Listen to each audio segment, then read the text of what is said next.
Estamos de volta com o programa Família, recebendo hoje a visita da nossa querida Adriana Cambaúva. E hoje ela está entrevistando o entrevistador, que sou eu no caso, falando como aconteceu a instituição Cláudia Mâncio, como começou, falando um pouquinho de mim, você que não conhece. Portanto, se você, telespectador, tiver interesse e precisar de informação, continua entrando em contato conosco.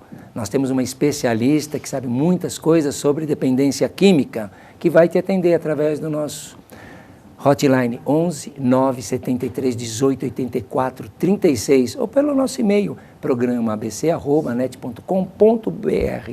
Continue ligando.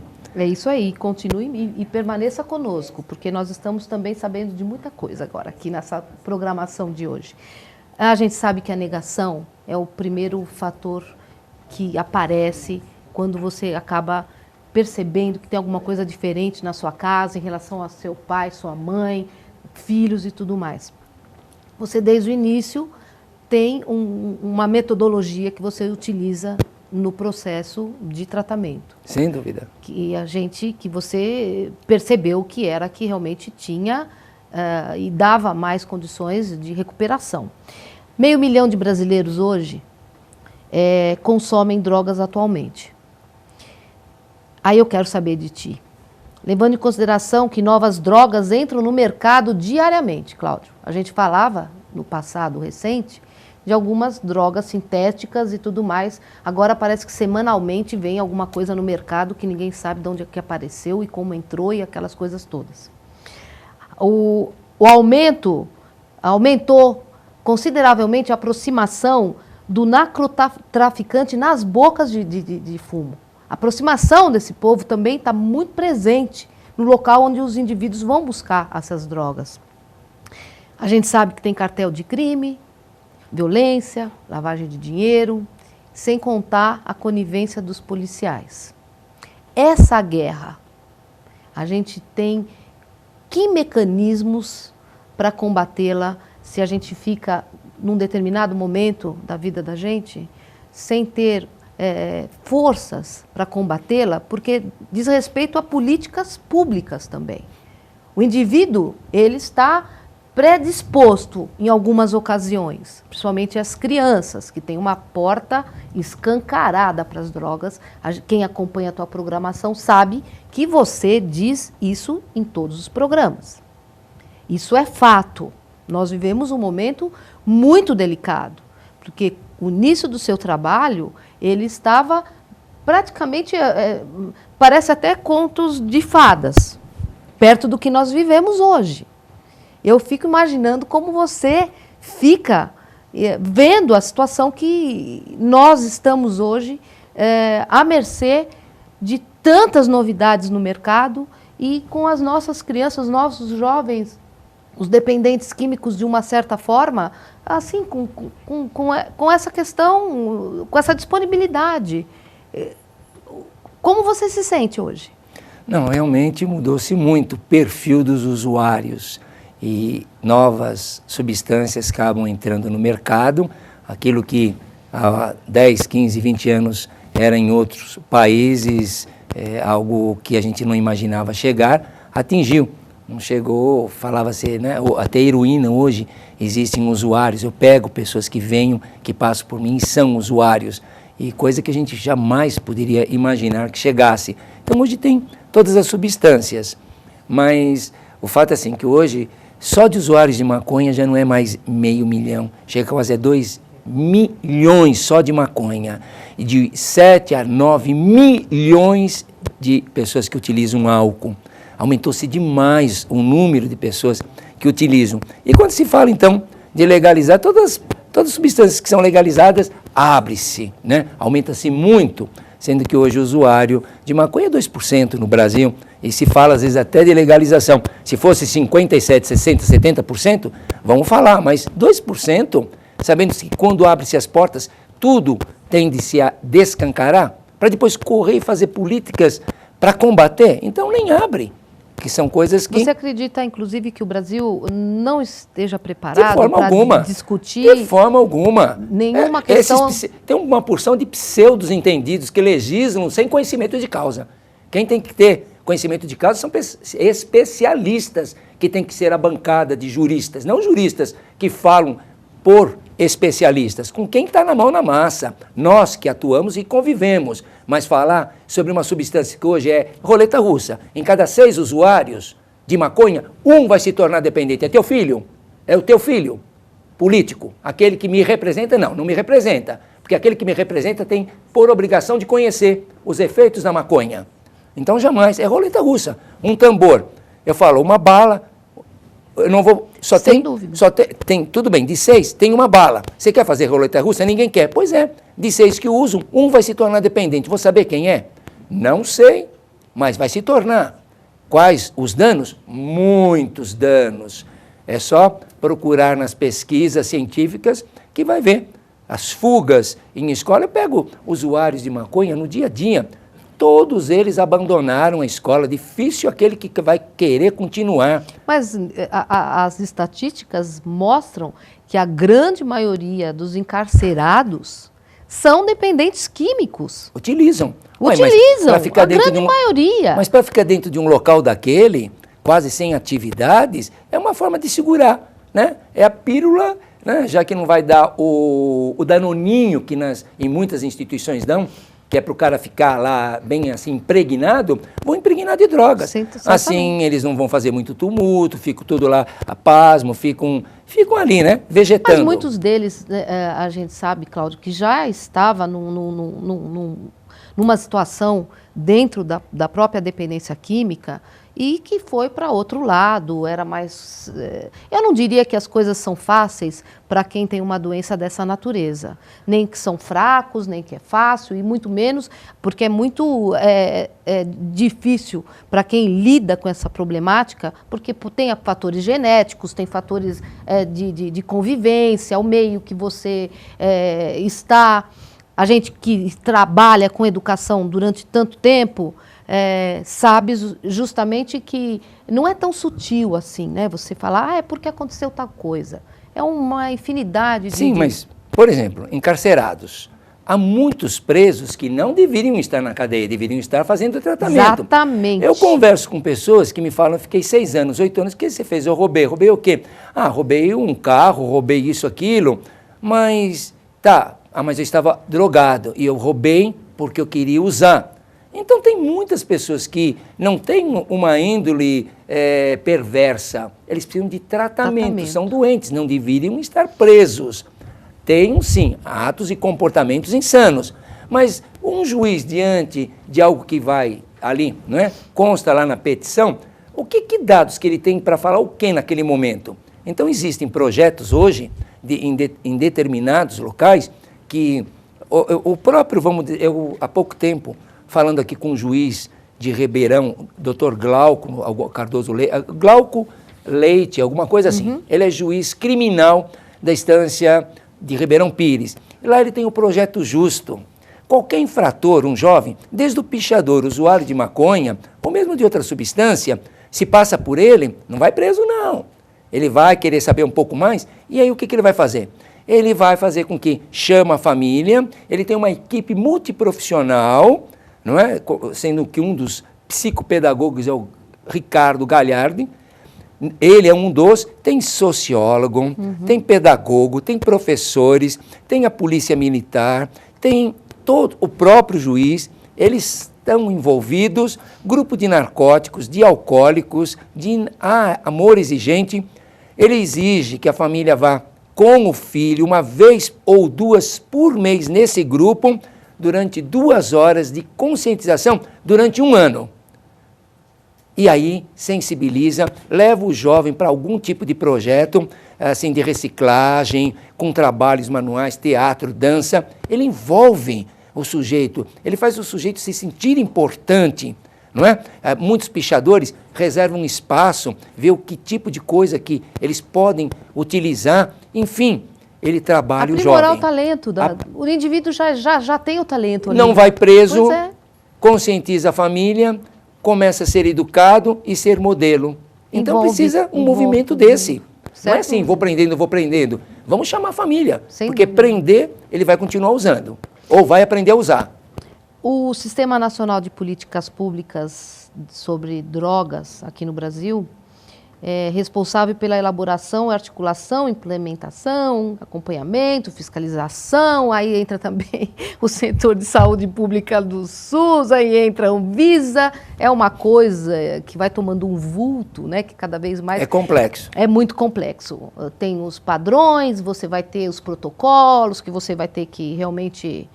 E no teu modo de ver, qual é o grau de eficiência de todos esses conselhos?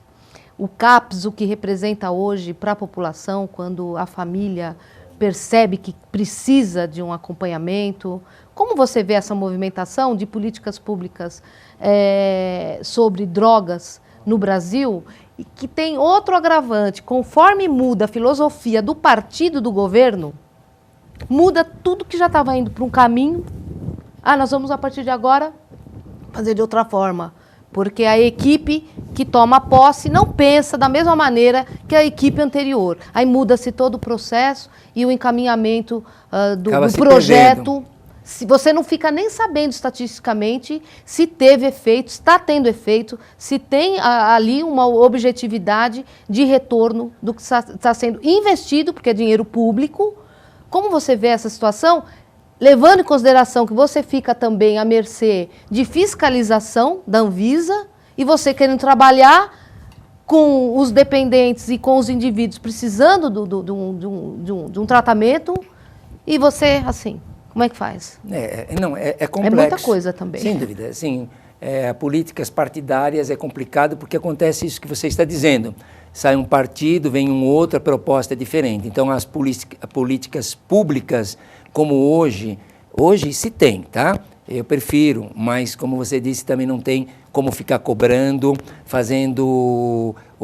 tendo auditores para ver uma fiscalização mais próxima, porque existe leis, existe dinheiro que se manda, mas a burocracia é muito grande, que nem quando você falou para mandar para as comunidades terapêuticas, as exigências que eles fazem para uma comunidade terapêutica só vai para os mesmos, só para aqueles que têm um dinheiro, para pouquíssimos, e as pessoas que realmente fazem o trabalho, porque existem mais comunidades terapêuticas clandestinas do que as legalizadas pela Anvisa, porque tem lugares, nós sabemos que tem lugares que infelizmente eles pedem dinheiro, até licença se tira, tudo se paga, a corrupção tomou conta. E é muito difícil para muitas pessoas. Então existem mais comunidades clandestinas que são as primeiras a tratarem os dependentes químicos no Brasil e essas são esquecidas. Por que são esquecidas? Porque, gente, é muito difícil. Nós fazemos e quem faz esse trabalho é para pobre. É realmente para pobre, não é para rico não, porque rico tem condição de pagar. E a nossa população é pobre. Um usuário, principalmente de periferia, são pessoas que não têm o dinheiro porque o filho endividou. A família não tem como pagar. Por isso que quando eu iniciei o programa e tratamento na minha casa, se chegou em pouco tempo a ter 130. Para quem não sabe, eu cheguei a ter 400 usuários em 5 casas. 5 casas, 5 não, 6, porque tinha uma em São Caetano. 400 usuários. Um ambulatório como centro de referência dentro de São Caetano, com uma participação de 200 pessoas todos os dias, quase me fecha uma casa. Por quê? Porque precisa de documentação. Documentação. Me fecharam sim uma casa, com 70 pessoas, tendo uns 25, 30 que não tinham família. O que falaram para mim? Você começou tudo errado. Falei, como tudo errado? Essas pessoas estavam na rua? O problema é deles. Volta para a rua. Então eu tive que colocar na rua. Por quê? Porque dentro dessas exigências, você precisa ter aquilo que vocês não tenham, porque na cadeia não se tem. Mas para mim eu tinha que ter um espaço para colocar os usuários, né? Uma cozinha com azulejo, uma cozinha com os meninos com touquinha, com luva, com, sei lá, fardas, que eu vou falar. Porque é exigências. Muitas exigências. Protocolo, faz parte do protocolo. Agora tem um monte de restaurantes aqui, não existe nada disso. Diga-se de passagem que a Anvisa precisaria, ou esses órgãos públicos, falar com a família do dependente, com o dependente que está lá, para ver como eles são tratados. E não simplesmente vir por aparência, se agrada ou não agrada. Lá é para pessoas que precisam, estamos fazendo tratamento. E a Adriana me perguntou qual o estilo, qual a filosofia que nós adotamos. Terapia de espelho, igual às que mais funcionam no Brasil, dos grupos de mútua ajuda, alcoólicos, narcóticos ou qualquer irmandade anônima, para qualquer transtorno pessoal, qualquer tipo. Essa era a nossa postura. Hoje não.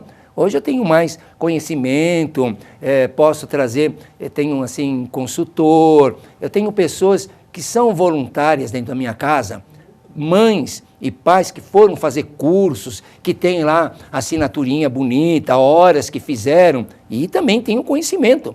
Tenho mães que estão há 10, 12, 15, 18 anos comigo. Por quê? Porque gostaram, o filho está bem. Temos uns 70 casais que nos ajudam diariamente, porque a casa está aberta todos os dias, mas é muito difícil esse processo. É muitas siglas e muito se exige e pouco se dá. A gente percebe que todo o envolvimento, ele só também terá êxito na medida que você citou, e isso que eu gostaria também que você dissesse para todos nós, o espaço físico hoje da instituição é um sítio. Né, o espaço, nós temos duas comunidades terapêuticas.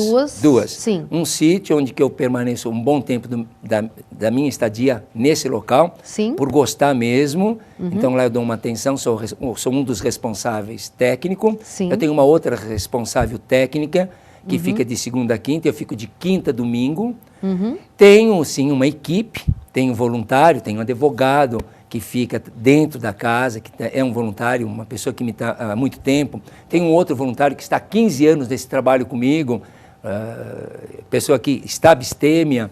Então eu tenho alguns voluntários, não é? Sim. Até mesmo aqui no nosso trabalho, aqui são de Exatamente. voluntários. São mães que estão aqui por trás, na câmera também é voluntário, enfim, são pessoas que gostam, simpatizantes do trabalho, que nos ajudam. Então nós temos, dentro de São Caetano, um centro de referência aberto diariamente. Foi doado para a municipalidade, não é? Eu pude doar esse espaço que era minha casa e tornei um espaço público. Então ali eu tenho do lado o meu consultório, onde eu faço triagens. Nem todos passam por mim, tem famílias que a própria assistente social ou as pessoas que estão ali que trabalham, temos 2 pessoas, 3 que estão ali para limpar, o outro para atender. Como funcionários. Não é? Como funcionários, certo. tem mesmo assim 3 funcionários nesse local, que atende o público, que dá informação. A casa, para estar lá à noite, não se paga nada. Todos os dias está aberto esse local e a informação é o dia inteiro. Então, sempre vai ter referências, porque tem meninos que vão tomar um café, bater um papo, encontro. É um local de encontro. E à noite, principalmente de famílias e ex-usuários. Que estão dentro do projeto, permanecem e também dão o seu É uma rede social. Certo. É uma rede social porque a doença, por ser crônica, não tem cura. Então as famílias continuam por muito e muito tempo com a gente. E os usuários, e tem usuários lá, ex-usuários, que também nos apoiam, que estão lá, que são referência para aqueles que estão chegando, são sábios dentro da programação e levam a palavra com amor. Hoje, então, você diria que a instituição tem condições de manter quantos indivíduos hoje, no caso? Assim, a gente tem esse local que comporta 90 pessoas, a instituição que todas as noites tem por volta de 150, 170 pessoas, famílias, dependentes, enfim, tem sala para o filho, tem a sala para a esposa, tem a sala para os pais, tem a sala para os usuários, temos 5, 6 salas à noite em funcionamento. Todos são voluntários que estão ali para receber, dar o acolhimento, dar uma palavra, dar orientação. Se a próprio local percebe que a família precisa de um apoio profissional, que me encaminham. Agora, tem pessoas que ligam já pedindo uma internação, porque estão perdidas. Então, no caso, geralmente vem para mim, e aí eu faço uma triagem, eu gerencio o caso, porque existem muitas modalidades. Tem pessoas, às vezes, que vêm com uma linha, falam, o teu caso não é internação, o teu caso é para um ambulatório. Tem pessoas que vêm com comorbidade, não é? Tem pessoas que vêm, assim, muito debilitadas. Eu falo, olha, você daqui, já estou pedindo para você ir tomar soro, Tem pessoas que ainda estão na dúvida, está na ambivalência, está em cima do muro falando, não é teu momento, vamos fazer ambulatorial, e se amanhã ou depois você realmente estiver, assim, querendo um tratamento, eu vou te acolher, porque agora não é o teu momento. E ali, todas as famílias, eu indico uma sala de amor exigente, uma sala de mútua ajuda, todos, sem exceção. Mesmo que o filho não venha para um tratamento, não se engaje naquele momento, a família precisa se engajar antes do filho, porque o filho comprometeu a cognição. Sem dúvida. É muito comprometida. Se a cognição está comprometida, tem que falar com quem tem entendimento, que busca uma direção, apesar da instabilidade emocional. Mas a família, nesse momento, precisa mais do que o próprio usuário, o dependente ou abusado. Sem dúvida. A gente percebe, e esse programa tem por objetivo mostrar também para vocês que por trás desse trabalho existe uma equipe comprometida com a vida. Você, Cláudio, é mensageiro da vida. Você é mensageiro. Você vem trazer para todos nós a oportunidade de lutar pelo bem maior que a gente tem para contribuir nesse planeta. Então, as mães que estão hoje aqui nesse estúdio, que desde da nossa chegada nos acolhem de uma maneira muito carinhosa, a todos os funcionários aqui da NET, esse programa que está no ar há 7 anos, e também dá oportunidade para você, telespectador, de receber informações dos profissionais que estão sempre aqui ao lado do Cláudio, principalmente por saber da sua competência, expertise. Não é muito difícil falar desse tema sem cair na mesmice e não levar realmente informações fidedignas que possam te dar a oportunidade de fazer um trabalho que dê resultado. A gente sabe que o resultado também é outra questão. Sem dúvida. É outra questão muito importante, falando de dependência química. Você, com a sua experiência, o que mais você acredita que possa blindar essa questão da dependência química, além da autoestima? Porque a autoestima rebaixada entra tudo, tudo. E a família, certamente, próxima, dá também esse apoio. Nos teus anos de experiência, Cláudio, o que você percebe que realmente são fatores preponderantes para você poder colaborar para esse indivíduo que tem vontade de sair desse emaranhado que é muito complicado? Sem dúvida, é complicado. Como eu disse, existem inúmeras modalidades. As mais eficientes ainda continuam sendo os grupos de mutuajuda. Mas é um processo para se tornar um dependente químico, porque existem dependentes abusados que não se tornam, não dependentes, usuários abusados que não se tornaram dependentes. Isso pelo próprio Código Internacional, sim, que dá assim, toda uma qualificação de fatores e de itens que prevalecem, que mostram os comportamentos, que não prevalecem ou caracterizam a dependência. Contudo, existem usuários abusados que dão mais problema do que um dependente. Mas para o dependente, como é um processo para se tornar dependente, é um processo para se tornar sóbrio. Porque é um processo de... A única certeza é a recaída para qualquer usuário. Certeza que vai recair. A média para qualquer um ficar bem é em média de 4,5 por dependente. Não menos de 4 a 5 internações. Inúmeras, é que nem um fumante. O fumante, para parar, em média 7 vezes ele tentou, antes de parar, até ele parar. E o dependente químico também ele tem inúmeras tentativas. E isso eu estou falando como regra, mas existem as exceções. Tem pessoas que em uma única internação, 3 meses ou 4 meses, ficou bem. Mas isso é exceção, não é regra. Mas a regra que eu vejo como resultado positivo, em primeiro lugar, família dentro de um grupo. Situação sine qua non, a família. Se você me falar, a maior percentual que eu tenho são aqueles que têm a família do lado. A família do lado, ela facilita, ela conduz, ela não fica mais blindada. Então ela usa a razão. E o filho quer alguém que cobra, não um doente. A família fica doente tanto quanto. Eu não sei, às vezes, quem é o interno, a família ou o dependente. Por isso que eu falo, eu quero primeiro a família. A família ficando bem, ela me ajuda a conduzir o dependente. Então, em primeiro lugar, a família. Em segundo lugar, se a família está, o dependente tem esperança porque é o modelo, é aquilo que os pais fazem que passa a ser a referência da verdade. Então eles começam a ser cercados. E é uma questão de tempo, ele entra sim no programa. No programa tem padrinhos, tem literatura, tem a expectativa da fé, da credibilidade, da autoestima, do trabalho, do servir dentro da comunidade. Ele reergue a vontade dos objetivos, ele renasce. Então é tudo de bom, mas precisa estar engajado no programa. E para estar engajado no programa também tem custos.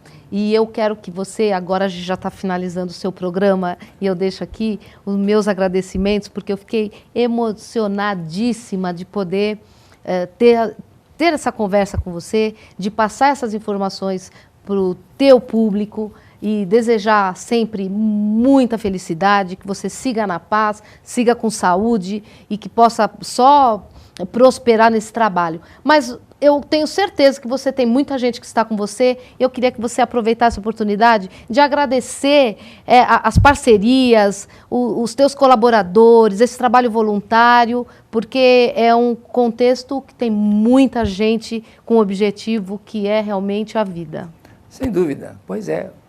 Esse bate-papo foi hoje comigo, né? Vocês ficaram sabendo um pouquinho mais da Instituição Cláudia Amâncio, que também dá apoio aqui à família de dependentes químicos, que são os codependentes, tem apoio do grupo de voluntariado do canal Net Cidade, do nosso querido amigo, que é o pastor Getúlio, com aquela palavra introdutória de estímulo, de coragem, de fé, também do nosso amigo Djalma Lorenzini, de Espaço Vivo e Paisagismo, que manda esses ornamentos, um dos quais é o seu, viu? Obrigada. E falar para vocês que esse programa é um programa democrático e conta com a sua participação através de perguntas, de questionamento, de informações com a nossa querida especialista em dependência química, que está direto, ela está 24 horas no ar. É uma pessoa aqui, a nossa produtora, que eu falo, meu Deus, eu chamo ela carinhosamente de Tia Lu. É fantástica essa pessoa. Entre em contato com ela, você vai ver que você vai se sentir muito, muito protegido, mais encorajado,